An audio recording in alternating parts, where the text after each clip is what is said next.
वैसे तो हमारा देश कृषि प्रधान देश है, फिर भी भूखा मर रहा है किसान आजकल। मैं एक किसान हूँ, एनसीसी कैडेट रहा हूँ, तो आवाज़ की तो वो है कि शायद साउंड की हमें आवश्यकता ही ना पड़े।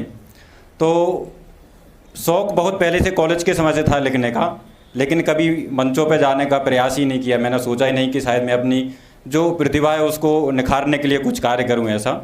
लेकिन इस बार पता नहीं नवरात्रि की शुरुआत ऐसी हुई कि मुझे एक कार्यक्रम में जाना पड़ा।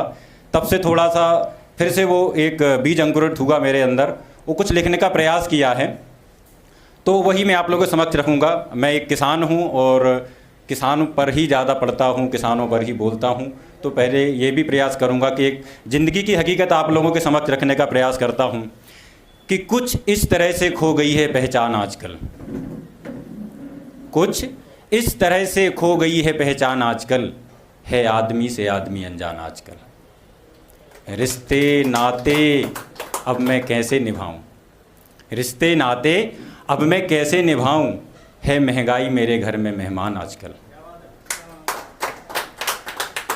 और ज़िंदगी की दौड़ में चाहे टाटा हो, चाहे अंबानी हो, चाहे अभिनेता हो, चाहे राजनेता हो, तो ज़िंदगी की दौड़ में जो आगे निकल गए उन्हीं के लोग कर रहे हैं गुणगान आजकल। ये अंतिम पंक्तियां जो मेरी हैं, इन पे समर्थन चाहूँगा आप लोगों का कि ज़िंदगी की दौड़ में जो आगे निकल गए उन्हीं के लोग कर रहे हैं गुणगान आजकल। ओ वैसे तो हमारा देश कृषि प्रधान देश है, फिर भी भूखा मर रहा है किसान आजकल।